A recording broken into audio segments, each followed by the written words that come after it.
안녕하세요. 해주함입니다. 오늘은 이제 산소 탈에 대해서 이제 말씀을 드리겠는데요. 우리가 뿌리 없는 나무가 없고 조상 없는 자손이 없듯이 우리가 이제 중요하게 생각하는 것은 조상님이 아니겠습니까? 뭐 돌아가셔서 뭐 없는 분이라 생각하시는 분들도 있겠지만 그래도 조상님들은 다 계시기 때문에 중요하게 생각하고요.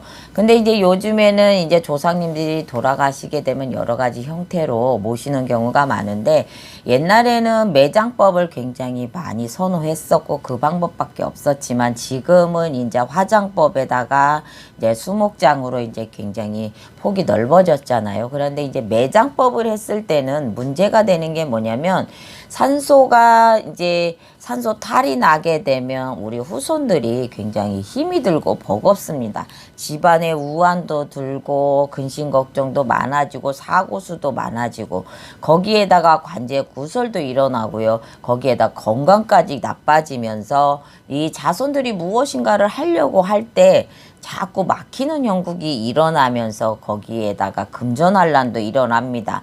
그래서 이게 이제 문제가 커지다 보면 우리 자손들 중에서 이제 누군가가 우리처럼 제자들을 찾아오셔가지고 이런 집안에 일이 안 된다고 하셨을 때 이제 산소 탈이 났다라고 얘기를 하는 경우도 있습니다. 그래서 우리 이제 제자들 입에서도 산소탈이 일어났다고 할 수도 있지만 또 조상님들이 미리 일러주시는 경우도 있어요. 꿈에 나타나서 이런저런 몸에 안 좋다라든지 무엇이 나쁘다라고 일러주시는 경우도 있거든요. 그런데 후손들이 그거를 깨우치지를 못하고 그냥 꿈이다라고 이제 지나가는 경우도 있습니다. 그래서 산소에 탈이 나게 되면 무엇이 문제냐 그러면 우리가 흔히 말하는 자리가 안 좋다든지 아니면 방향이 안 좋다든지 아니면은 이제 산소에 이제 흔히 알고 계시는 물이 난다든지 거기에다가 이제 뭐 나무들 뿌리들이 들어가서 유골을 감싸고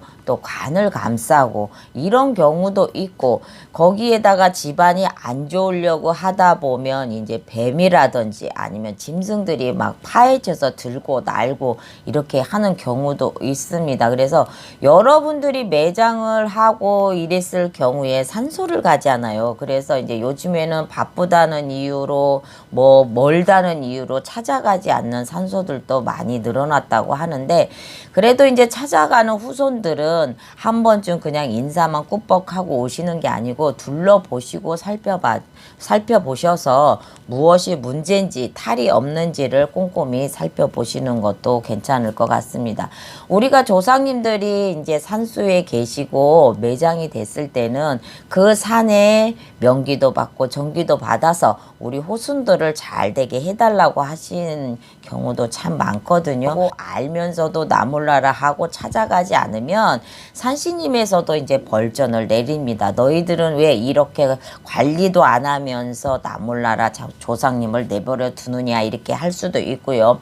또 이제 주변의 나무들을 또 잘못 베어가지고 산신님의 벌을 받아서 산신 벌전이 또 생기는 경우도 있습니다. 그런데 이 산소가 문제가 되면은 내가 그냥 내 대에서 끝나면 되는데 문제되는 산소가 그 자리에 계속 있는 한 이 자손들은 후손까지 계속 대대손손으로 나빠지거든요. 그런데 우리가 이제 산소탈이라고 얘기를 하면 그러면 이장하면 되고 화장하면 되고 수목장하고 변화를 주면 되겠지라고 또 생각을 간단하게 하시는데 그것도 문제가 되는 게 뭐냐면 조상님들은 매장법을 써서 산소를 해달라고 했는데 근데 문제가 됐다고 그래서 내 마음대로 날짜도 잡지도 않고 뭐 방향도 보지도 않고 어떤 집안에 이 아픈 사람이 있는데도 불구하고 화장을 해버려서 그냥 뿌린다더니 낙골당에 갖다 놓는다든지 뭐 이렇게 하는 경우가 있거든요.